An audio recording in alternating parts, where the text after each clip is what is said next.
The 2025 healthcare reforms in China have devolved into a targeted exploitation of ordinary citizens. Imported medicines and medical devices are being forcibly eliminated, replaced by domestic brands and counterfeit substitutes. Meanwhile, insurance caps have become a final shackle, as centralized procurement and diagnosis-related groups, or DRG policies, provided no relief for the elderly and critically ill patients. In many hospitals, even the most basic post-operative painkillers have been severely reduced. A woman who recently underwent a total hysterectomy and lymph node removal was left with an incision over 20 centimeters long, causing her unbearable pain and sleepless nights. A nurse, unable to stand by and watch, secretly administered a painkiller injection. The relief lasted only 4 hours, and hospital restrictions allowed for just one injection per day. In the end, she received a mere 3 doses. Floribuprofen Axetil, commonly known under the brand name Kaifen, has long been a staple pain relief medication for cancer patients. Previously, versions produced by Japanese and American pharmaceutical companies were highly effective in rapidly alleviating pain. But the market is now monopolized by 4 domestic companies, offering inferior alternatives with limited effectiveness. Worse still, supply is restricted under the pretense of preventing misuse, when the real aim is to avoid exceeding healthcare budget caps. For patients wanting to pay out of pocket for additional doses, they must beg for a prescription, relying entirely on the goodwill of their doctors. Surgical sutures are another area of concern, as they've been universally replaced with domestically produced, non-absorbable alternatives. In some cases, patients undergoing follow-up surgeries have found sutures knots protruding through their skin. Exposed sutures provide an open gateway for bacteria and viruses, leading to clear cases of medical malpractice. Furthermore, the quality of some domestic sutures is so inconsistent that some even broke inside the body. For surgeries in the past, precise staplers replaced manual stitching, making procedures faster, reducing blood loss, and shortening recovery times. But now their use has been completely banned. Doctors are forced to stitch patients manually, one thread at a time. Surgeries that used to take just an hour now stretch to 3. This means longer anesthesia durations, increased blood loss, and higher risk of infection, leaving patients in double the pain. Post-operative recovery is slower. Hospital beds turnover rates plummet, and both doctors and patients are left overwhelmed and exhausted. For one instance, a nurse was feeding a patient warm water through a nasal feeding tube using a low-cost syringe from centralized procurement. Midway, the syringe suddenly broke. The poor quality left both the nurse and patient utterly stunned. In another case, a nurse experienced a blood collection tube snapping at a 90-degree angle as soon as it was inserted, nearly causing an injury. These incidents highlight just how appalling the quality of some medical devices has become. A deep vein catheterization kit used to cost 300 yuan, but after centralized procurement, the price was slashed to just 50 yuan. In response, manufacturers cut corners wherever they can. The once large sterile drape essential for maintaining a sterile field has been reduced to a palm-sized sheet, barely sufficient to cover the area. The scalpel, previously standardized, is now a mini blade, making doctors hesitant to use it efficiently. As for the guard wire, which used to be smooth and reliable, is now so coarse that doctors are reluctant to use it at all, despite the fact that it meant to be inserted into the internal jugular vein, where even a minor mishap could have catastrophic consequences. Even more shocking is that surgical gloves tear with just a bit of force, dental drill bits snap off inside teeth during root canals, and deep vein catheters break directly inside blood vessels. These glaring quality issues are everywhere. Ultimately, this bill falls squarely on the shoulders of ordinary citizens and healthcare workers. Director Zhen Minghua from Shanghai Rujing Hospital couldn't help but voice his frustration. Anesthetics that don't sedate, blood pressure meds that don't lower blood pressure, and laxatives that don't work. His elderly father, a long-time hypertension patient, had been managing well with imported brand name medication. The community hospital abruptly switched him to a domestic generic drug as part of sweeping policy changes. His blood pressure immediately skyrocketed to 180, putting his life in danger. In a panic, Jin had to pull strings and exhaust all efforts to secure the original medication. This tragicomic reality isn't isolated to one hospital, it's widespread. In another case, a patient on domestic febuxostat found that even doubling the dosage couldn't control their uric acid levels, but when they switched back to the imported version, a single dose delivered immediate results. Pfizer's Zithrone, a life-saving drug for treating mycoplasma pneumonia, is now teetering on the brink of supply disruption. Last year, a child with a persistent high fever desperately needed medication, but their parents scoured the entire city in vain. They were left helpless, forced to watch their child endure the illness. Even with a prescription, the lines are long. This is the stark reality of centralized procurement and DRG policies in action. While they sound technical and professional, they boil down to two core objectives: slashing prices and capping spending, relentlessly pushing doctors, hospitals, and patients to the brink. The so-called centralized procurement began as a pilot program in 2018 under the name of 4+7. It was initially rolled out in 4 municipals: Beijing, Shanghai, Tianjin, and Chongqing, and 7 other cities to explore centralized drug purchasing. The results was a brutal price war. Average prices dropped by 52%, with some drugs slashed by over 90%. Over time, the scope of centralized procurement expanded nationwide, eventually encompassing both pharmaceuticals and medical devices. Aspirin now costs just 0.03 yuan per tablet, and a bottle of lactated Ringer's solution is priced at 1.6 yuan, cheaper than the bottled water. Original brand name drugs and imported medical devices have been virtually wiped out. While costs have undeniably dropped, the wave of cost cutting has also brought widespread issues of corner cutting and substandard quality. This is only one side of the price suppression. Centralized procurement covers 70% of hospital purchases. The remaining 30%, reserved for non-centrally procured drugs, offers a slim chance for original brand name medications. Hospitals and regulatory authorities mandate that these must also be priced at no more than 30% of the original cost, leaving only a handful of such medications available. Take a look at the original drugs that have been discontinued. Every one of them was a life-saving tool for patients. Merck's montelukast, a cornerstone treatment for asthma, is a prime example. Whether it's pollen allergies or dusty weather, countless individuals relied on it to breathe again, one tablet at a time. It didn't just treat asthma, but also tackled exercise-induced bronchoconstriction. Despite its remarkable versatility, this essential medication has become almost impossible to find online. Pfizer's corticosteroid, known for its shutdown and reboot effect, has been a go-to for inflammation, joint pain, and skin irritation.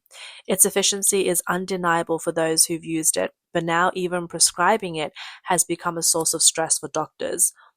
Anastrozole, a lifeline for breast cancer patients, cuts off the tumor nutrition supply and leaving it no room to grow. For patients, it's life-saving. For hospitals, it's a cost burden, yet hospitals hesitate to stock it at all.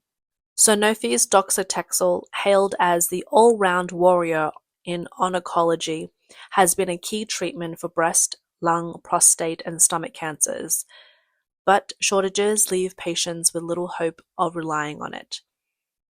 Novartis' zonodronic acid, a lifeline for cancer patients with bone metastasis, is crucial for alleviating bone pain and preventing fractures. Yet, even top-tier hospitals like Peking Union Medical College Hospital experienced a 3-month shortage last year, let alone other facilities. The most alarming issue isn't just centralized procurement, but the extreme cost-limiting approaches of the DRG model. Under the system, total expenditure is capped at all cases, regardless of whether the condition is minor or severe. Any cost exceeding the set limit must be borne by the hospital or the doctor personally. Doctors fear surpassing cost limits if they want to use imported drugs, but for better treatment, hospitals worry it won't be covered by insurance. For instance, the treatment cap for appendicitis is 6,000 yuan.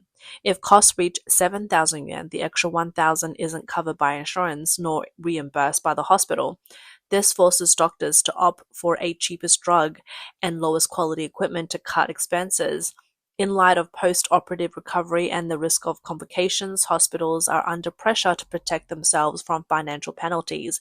Even patients willing to pay out of pocket for better medication face a maze of rules that effectively block them at every turn. The combination of 70% centralized procurement, 30% price caps, and DRG cost limits has placed a crushing burden on public hospitals. Doctors are left with no options, and patients are forced to fend for themselves. Quality healthcare has long been sacrificed on the altar of low price competition. This is the reality of China's healthcare system today.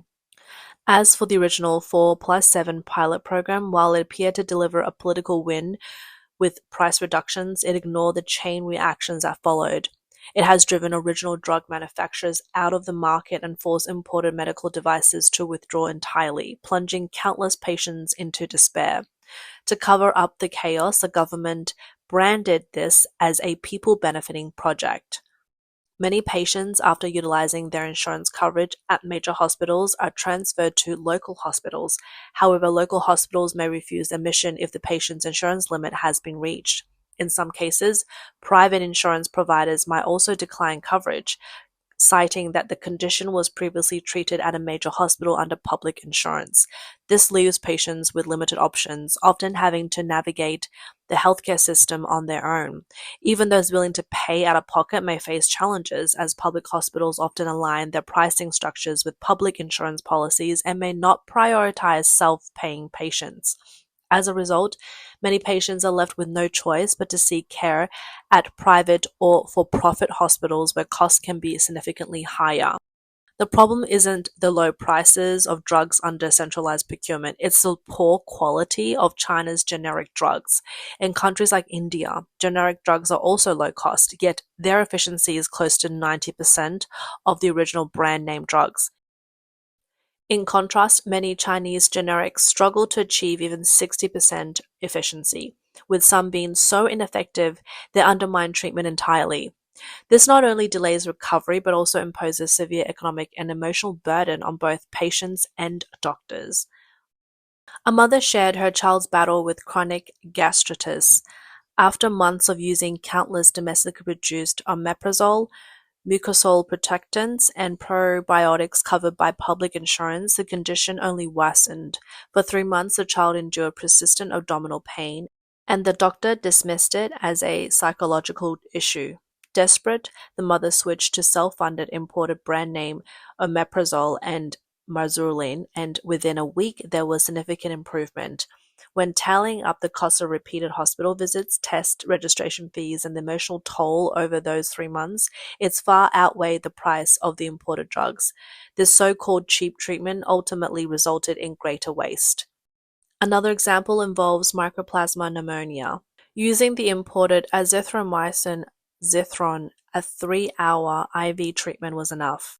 In contrast with the domestic version, patients endured double the pain, swollen veins, and 5-hour IV sessions, leaving them utterly exhausted. This only saved a mere 20 yuan compared to the imported drug. Yet, under the current system, cost-cutting is the ultimate goal, while patient well-being, whether they suffer or not, is entirely absent from the decision-making priorities. Even in the realm of chronic diseases, patients are not spared. Conditions like hypertension, diabetes, and hyperlipidemia, and high-risk illnesses where inadequate drug efficiency can lead to life-threatening complications. Previously, hospitals relied on imported blood glucose monitors to ensure accurate data. Now they've switched to the cheapest domestic alternatives, which often produce results less reliable than home-use devices. These questionable readings are often used to adjust insulin dosages, leaving room for errors that could result in tragic outcomes. People ask, why can India excel at producing generics while China remains mired in low-quality products? The answer lies in one word: quality. India's generic drugs are backed by a robust production system with strict standards for raw materials. excipients and manufacturing processes, enabling them to meet export requirements for markets like Europe and the US. In contrast, many Chinese generics skip even the most basic pharmacological studies in humans, relying on in vitro testing to pass bioequivalence evaluations. Combined with a history of corruption within the drug regulatory system, which approved numerous subpar medications, these shortcuts have flooded the market with inferior drugs, ultimately compromising public health. Take, for instance, the case of Huahai Pharmaceuticals, where carcinogen levels in raw materials for hypertension drugs exceeded safety limits, triggering a massive recall. Or the repeated incidents of ineffective domestic anesthetic causing patients to wake up in pain during surgery. Such failures highlight the deeply flawed and corrupt drug regulatory systems in China. A prime example is the former director of the State Food and Drug Administration, Zheng Xiaoyu, who was sentenced to death in 2007 for bribery. Yet the substandard drugs he approved continue to circulate in the market, harming countless lives. This state of affairs reveals the utter collapse of regulatory integrity. This is for regular patients. Those with serious illnesses face even grimmer realities. For cancer patients, the ordeal begins with lining up at top-tier hospitals for a specialist appointment, which starts at 600 yuan. Multiple appointments are often needed to finalize a treatment plan, not to mention the cost of follow-up tests, surgeries, and medical supplies. Due to overcrowding in major hospitals, patients are often transferred to secondary hospitals for post-surgical chemotherapy or radiotherapy. When the disease progresses beyond treatment, they are sent to community hospital palliative care wards. If a bed is available, they might endure to the end. If not, they're left to fate at home or, in worst cases, die in the corridors of emergency rooms. Private hospitals may offer imported drugs, but their prices are exorbitant, 5 to 10 times higher than those in public hospitals. For most people, these costs are utterly unaffordable, leaving them to endure the pain or give up altogether. This experience feels like being repeatedly crushed by a budget shopping model of healthcare. In the past, there was at least the spend whatever it takes to get treated model, which gave patients a fighting chance if they could pay. Now it has morphed into the cold reality of no treatment at all. Insurance coverage is strictly capped, and hospitals are prohibited from allowing out-of-pocket expenses freely, leaving patients with no choice. Either they face astronomical costs at private hospitals, risk their lives with subpar care in public hospitals, or give up on treatment entirely. The root of the problem lies in the Chinese Communist Party's systematic distortion of the healthcare. On one hand, the CCP drains the public healthcare insurance fund, yet on the other, it fails to address issues like income equality and tax-based reform. With 900 million people earning less than 3,000 yuan per month, there are not enough taxes collected to sustain the system. It's no surprise that the healthcare fund is running dry. Meanwhile, the elites enjoy lavish, privileged medical care without restraints. Hospital bills amounting to millions of yuan are fully covered by public funds. For instance, a retired senior official from the Shanghai High People's Court reportedly spent over 7 million yuan during 4 years of hospitalization, all paid for by the public funds. At Anhui Provincial Hospital, the so-called geriatrics department is nothing more than a disguised cadre ward, occupying a staggering 7 floors, while the rest of the hospital's department are crammed into just 8 floors. In truth, these wards cater exclusively to special groups, with all expenses, meals, daily care, and medical treatment covered by the government. The massive costs associated with these privileged have rapidly drained the healthcare insurance pool. Adding to the problem are the rampant bidding irregularities in hospitals across provinces. Collusion between doctors, pharmaceutical companies, and middlemen led to absurdly inflated drug prices, leaving the insurance fund completely depleted. Now, with no way to recover these losses, the system resorts to squeezing ordinary citizens, cutting corners on patient care to save money. This, in essence, is the reality of healthcare reform with Chinese characteristics. On the surface, China's healthcare system appears to be limping along, but internally it's riddled with problems. cost controls on public insurance and the reliance on generic drugs are merely stopgap measures to address the lack of funding without tackling the system's deep-rooted structural issues. Without substantial, meaningful reforms, this system will inevitably collapse under the weight of its own dysfunction. The CCP's decision to forcibly merge healthcare with a market-driven model is purely to sustain its political control. Ordinary citizens are treated as expendable labor, expected to merely survive without demanding quality care, whilst those in power get access to the best resources. Such cold indifference is bound to inspire deep-seated resentment among those who bear the brunt of this unjust system. A few days ago, a young woman diagnosed with breast cancer who insisted on using brand-name drugs due to the severe side effects of generics, but she quickly discovered that imported drugs had been strictly limited, out of stock in hospitals and unavailable on e-commerce platforms. Public insurance offered her no support. Her attempt to go to a private hospital for self-funded treatment was met with exorbitant cost. Returning to a public hospital, she was left with only cheap generics whose side effects led to a complete physical breakdown. In the end, she was forced into the hopeless path of leaving it to fate. Experiences like hers reveal a harsh truth. Public insurance isn't a lifeline, it's a fragile, powerless scarecrow. When public insurance can no longer hold up, the system starts stratifying people. The poorest are given minimal safety net benefits to maintain so-called political stability, while the middle class and higher income ordinary citizens are completely marginalized, left to rely on out-of-pocket payments or private insurance. But private insurance is a treacherous trap. Not only are the premiums exorbitantly high, but when it's time to file a claim, a maze of restrictive clauses can make the process even more excruciating. Healthcare reforms, which should have given patients more hope and a better chance at life, have instead devolved into tools for controlling resources, funneling profits, and maintaining social stability. Some have described this as a chronic murder through deliberate regression, while others call it a collective assault on ordinary patients. The phrase adding insult to injury no longer suffice to describe China's healthcare system today. This distorted system will not change course on its own, as its primary goal is not saving lives but consolidating power and covering financial black holes.